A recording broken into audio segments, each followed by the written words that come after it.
Welcome back, guys. I know it's been a long time since I've uploaded anything besides dirt bike videos, but we got a new toy. Pretty pumped. Just picked it up a couple weeks ago. Just about done with the break-in period, and we have not been easy on it throughout this break-in period, and it's been amazing. So far, just such a great machine. Really excited to talk to you guys about this. Kind of give you just a quick, 120-mile review on this thing. So we're just gonna be cruising around the hills today, and each time I stop I'll film something about talking about pros, cons, what I like about it, some of the cool specs and everything that you guys might be interested in, that I know I was interested in when I was looking. So this is the new toy. We'll get going, and we're gonna keep going up this hill. We just found this cool mine, so it's already been a good trip. So since we're here, it seems kind of fitting. I just wanted to kind of tell you guys what I was looking for in a side-by-side. Mostly it was just something to take me, the wife, and friends and family out into the desert that we live, 2 minutes from now. Just kind of go explore, just be a nice cruiser, not looking to go bash through the desert or anything. Just something fun for the day that I can take people out comfortably, and then, eventually do some camping trips off of. But I was kind of looking more towards the sport utilities. My father-in-law has a Honda Pioneer, the 3-seater. It's a 1000, I believe, and we've driven that a couple times, and I really liked how it rode and how the power was. So that kind of led me towards looking more towards the sport utility. I do plan on using this for hunting trips and other utility aspects of side-by-side ownership. So I didn't want to just get a straight-up sport buggy and not have any of that. So this for me is the perfect compromise between something like a Polaris Defender and then a Can-Am or a Razor. So this is the Teryx4 SLE. With the S, you get the upgraded suspension. You get arched A-arms stock on this thing. We went with the fragmented camo just because it looks cooler. You did have to pay a little bit extra, but in my mind, it's worth it. Some things I wanted to go over were, this thing is a 4-seater. The wheelbase is 82 or 88 inches long, wheel to wheel. Width is 62.5, I believe. It's got a 7.9 gallon fuel tank, so you can get about 150 to 180 miles of range on one tank. These have the Fox piggybacks on them, so you have 10.7 inches of travel in the front and just straight 10 in the rear. They do have 24 adjustment points on that piggyback. They're adjustable for how stiff you like it. I've been playing around with it, and it's been great. When we're doing our high-speed desert stuff, I can crank it all the way stiff, and we're not bottoming out even with 4 fully grown adults on the side. When I'm kind of going slower on the more technical stuff, I turn it down. I've been riding today just right in the middle settings just to test it out. It seems to be with 2 people in the front. About 8 clicks back from stiff is pretty much the sweet spot for just about everything, but just wanted to give it a shot today and see what a little bit more softer plush ride feels like with just myself. And I can't complain. This suspension on here is so good, but we'll get into that in the pros section. This thing is it's great. It's everything that me and my wife wanted in a side-by-side. We were so happy once we got it. We got it home, we took it out the first day, and we put about 30 miles on it, and it's just awesome. The nice things about this are, well, you'll see in the pros section, but so far this is the beast, and it's been really good. But right now this thing is the perfect desert exploration tool for us. We have Peavine over to the west of us, which is awesome. Go up and into the trees and have your forest, or you can come east and just come to the desert. We're literally living the perfect spot. It's an outdoor recreation, heaven up here. We couldn't be more happy living here. And now that we have this, it's really opened up a lot of fun opportunities for us and our family.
Alright guys, well we're kind of tucked back away from the wind. Hopefully you can hear me. I want to talk about the pros and the cons now that we're here.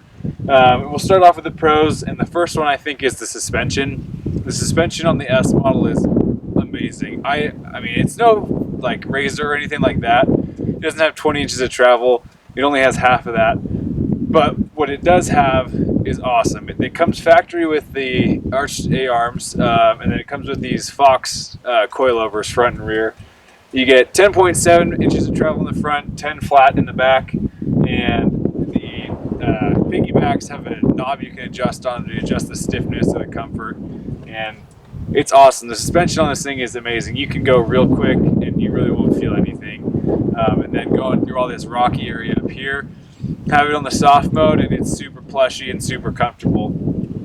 Another big pro for me, I'm 6'4" and I'm 240 pounds. I sat in a couple of the Razors and the Can-Ams, and I didn't really like the way they felt. They felt a little cramped and just not conducive for a long day of exploring.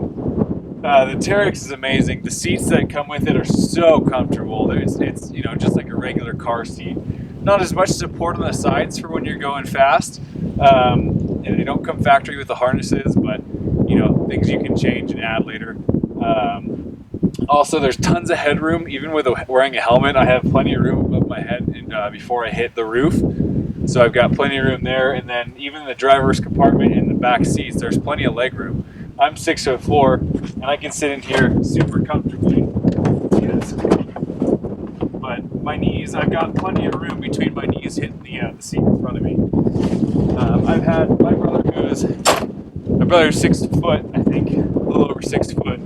He was sitting in the back, totally comfortable this last weekend, having a great time, had no complaints. They all commented how comfortable the ride is with the suspension, even with 4 people who are full-grown adults. And the back seats, super comfortable. So those are like my 2 biggest pros for this machine. So the other 2 pros that I want to mention are the fact that this thing is super torquey. I have had no trouble on really steep inclines. You put it in 4-wheel drive or 4-lock in the low gearing, and you can crawl up a lot of stuff. I so far have not had anything that I couldn't have gotten out of without 4-lock and in the low gearing. It's super torquey. It's an 800. It's their 783 cc or something like that. That's been around for years, so it's super reliable.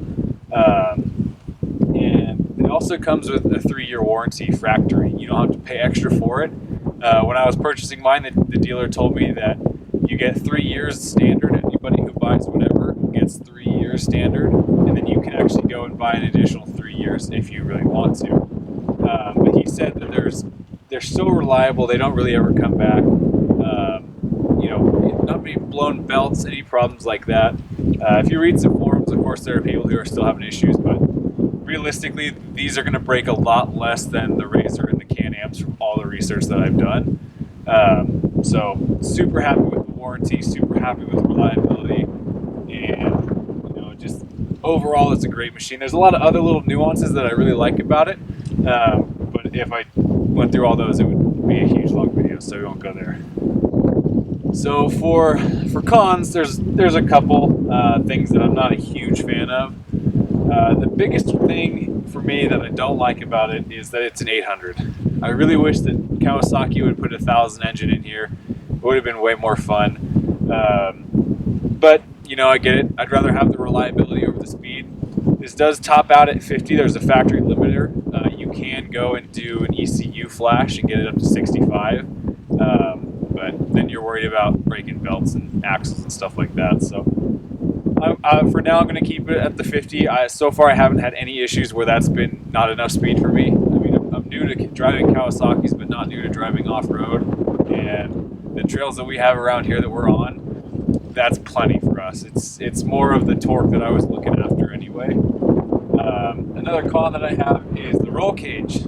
Not only is it super thin, well, not super thin, it is a thinner cage. Their rollover videos they're getting smashed, but I also don't like how it's a safari style, where the back is higher than the front. I do plan eventually on chopping the rear and the middle posts to kind of get it more flat so it doesn't look as goofy and safari-like. But, that's just a small little thing. Another little small thing that kind of bothers me is the location of the belt. To get to the belt to change it, you have to go under your passenger seat, pull out your fuel tank, under your cover, and then you can change it. It's just more of a hassle, whereas with the razors and the pliers, they're on the side, you undo a couple bolts and you can pull it off that way. Just a minor gripe, you know, people aren't blowing belts all day on these, so I'm not super concerned about it. You know, people are saying they're going, you know, 2,500 miles on a single belt before they've had to change it. So, you know, not super concerning, just a small gripe. One of my gripes that isn't a huge deal is that it's a pretty loud machine. When you're driving with somebody else in the passenger seat, it's really hard to talk. My wife and I are talking about getting like Cardo pack talks that sit on the side of the helmets, or some sort of intercom system, just something so we can talk and not have to yell at each other on the side of the machine. We don't have a windshield on there, so I don't know if that's also not helping. We're planning on ordering a windshield for it, but you know, as of right now, we don't have one, so it is kind of hard and difficult to talk. The exhaust is pretty loud too. Not a huge concern out here, you know, but it just makes talking to whoever you're riding with kind of difficult. So my last gripe is the bed. I don't like how low this piece is here. I wish Kawasaki had made a piece that goes all the way around, meeting the same height as the sides with a foldable tailgate. This just, there's no point in having this, you know, 5 or 6 inch piece of plastic here to hold your cargo in. It's enough space to hold a cooler and some guns or whatever else you really need, and it's got a 250-pound weight limit. So it still gets the job done. I just wish that they had incorporated a taller tailgate that was foldable. Other than that, strap your gear down and call it good. So these cons aren't anything huge. They're just small little things that bug me, and they're more personal preference than anything. It's not anything that's going to be wrong with the machine itself. And just a few things that I wish they had done differently for the design. Overall, this thing is a fantastic machine, and I really have enjoyed owning it. I know we're going to get tons of mileage out of this thing for the next however many years we keep it. But I have no buyer's remorse at all after buying this. Really, really enjoyed it the whole time. So that's going to be it for today's video. I'm going to head home. I hope you guys enjoyed it. You know, leave some comments if you have any other questions. I'll see what I can answer. But, you know, there's not a whole bunch of information on these 2023s out there that I've found. So please let me know if you have any questions. Comment, message me on Facebook or Instagram at TruckerBiz, and I'll get back to you.